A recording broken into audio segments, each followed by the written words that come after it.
that dream of so many, walking out of the tunnel, the roar of the crowd building as you step forward, the chant from the fans, the drama of rivalry and sheer excitement of the beautiful game. Now, it may be just that for more of us than not, but thanks to VR, these kind of dreams can become a closer reality, something Cherrypop Games hope to achieve with this new VRFC title they have provided me a code for, which has provided this review on the PSVR.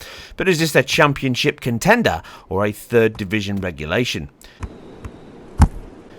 Now, one of the biggest challenges with VR at present is movement and connection from the virtual world and the real one. Walking or running is still not intuitive in almost all titles, and the PSVR does suffer more with its tracking options than some of its PC competition, although all are far from the level required to make this totally immersive. This obstacle is something that limits these types of fast-paced action titles, in addition to the sickness and motion issues that VR brings across all formats. A brave choice to tackle this so early on with this title, and I commend the team that they have added a host of customizable options to enable the best set of choices for all and ease of use. You can adjust the vignette edge of the screen to help reduce sickness as you run, how the camera and turn functions work, locking to always run forward when facing the camera, helpful as you quickly lose orientation in VR with your reality, and after some runs, turns and flicks, you'll have absolutely no idea which way you're facing. Now, this may work for some, but I struggled with it as it made turning and targeting the ball far more difficult, as you have to flick the view using the controllers to line up with your chosen path, and you have to always keep your eyes on the ball, or is that the prize? Now, the other option is to leave the camera and movement free, tracking your head and turning. This is far simpler to customize to, and you simply run where you are looking, and it was my preferred selection in play. Again though, the choice is very welcome as it may not suit all.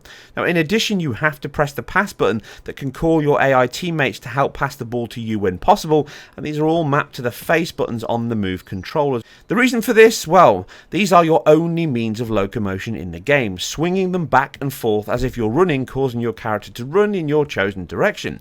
The faster you swing, the faster you move, which again makes the calibration important, so you have to be clear of any obstacles, otherwise you could smash the wife's vase, or worse, the TV. Be warned. And in addition to this, you can hold the center buttons on the controllers to strafe left or right, or hold them together to run backward. Now, your hands, complete with an in vogue Fitbit to log your virtual cardio, are mapped to these, and with the trigger buttons are also used to swing left or right foot appropriately to shoot at the ball. The other face button for pass is used to reduce the force of your kick, and the tutorial section is a necessity. Without it, you will struggle in games, believe me, and I do not recommend it, I insist it. Now, this combined control system has you swinging your arms to run and then lining up a shot and a strike at the ball to pass or hit the back of the net. If you are lucky enough to see the ball up high, you can also header it and try and snag a glory goal. I was not able to achieve this, mind, but that wasn't for want of trying. With the combined skills and movement system the team have called Agile Locomotion, you can run in one direction while looking around yourself at the same time at the ball, which is a success, and the tracking of your head and hands rarely cause issues once you have set up the required space, which again is more than you would normally need for your standard VR title. The 8-player matches can be yourself and AI for opposing and friendly teams, or online, which can be region selected to offer the best choice of games and speeds, or private online matches with your friends. It also supports cross-play with PC VR players, extending that even more, and the lobbies allow you all to talk and get some pre-game banter in, but once you're in the game you can only hear voices from your own team. The core aspect of this is to play as a team, no lone wolf heroes here, as the play mechanic is difficult to master and takes a great deal of effort to get right. This is the title's biggest asset for me, options, as you can tailor your player looks, team colours, play style, camera system, game types, among others. I think a must for VR titles to offer the widest comfort and enjoyment options is to add these options, but I still feel that some parts are missing from this, which could raise the game's enjoyment, fun and, above all else, its skill factor. Now, dribbling is a core function of football, but here it seems to have been forgotten, with you simply running at the ball and then trying to turn slowly and not lose the ball from your feet. This is made worse by player collision being completely non-existent. You run through players from front and back, which of course cannot be resolved in a VR world, but what should be is the ball being taken from you by someone running through you from behind, ghost style, against the rules of football, and raises the frustration factor of some games.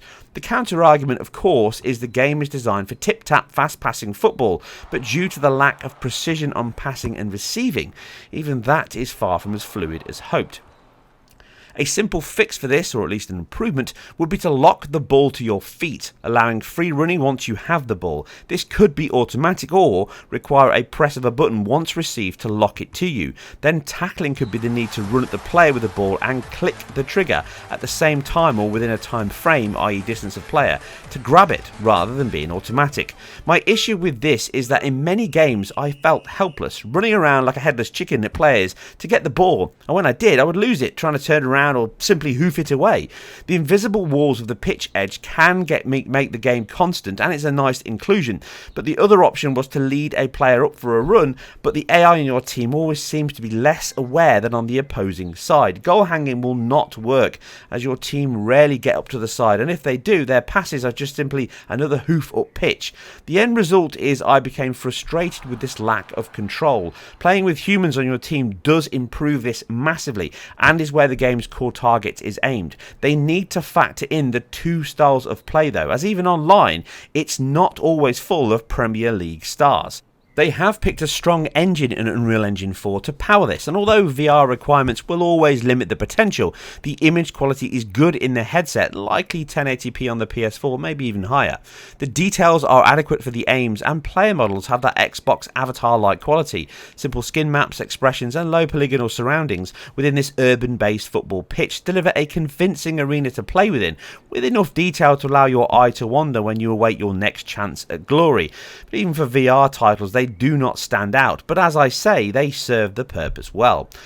Colours are bright, and the collection of options and customization give you the chance to tailor your model or team just as you wish. Frame rate is great, no issues at all with its native 90Hz or 90fps update here on the PS4 and PC versions, meaning you are never hindered by judder or interpolation artifacts from motion or lateral movement.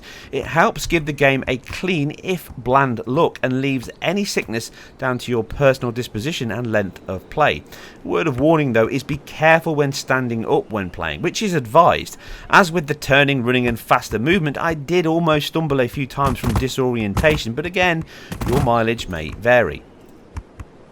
I commend the team for taking on the challenge of a first-person football title, and in many ways they have over-delivered on that score.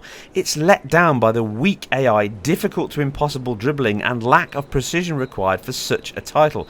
As the teams are still updating and tweaking the game and taking feedback on board, some improvements, as I've mentioned, and probably many more that I've not thought of, to elevate this to a level that would really make it a worthwhile single-player sporting title. You cannot always rely on online titles. Now, multiplayer is where it works best, but like many online titles, that level of fun and enjoyment will fall to your look of finding the game and the quality of your fellow squad. Not everyone playing is the next Iniesta, myself included. Now, right now, as an online team-driven fun experience, this really hits the mark, aside some minor control issues that could be improved, but it delivers enough fun and laughs to get my recommendation for that at around £15 or $20. However, if you plan to play this as a single-player sports title, the AI and control scheme weaknesses I've just covered become far more apparent and need more work to make that side as fun as the online portion is. You could say it's actually a game of two halves. And on that note, I'm out. If you enjoyed this or anything else, leave your thoughts and feedback below, and you can subscribe by clicking the link below. Take care. I'll see you on the next one.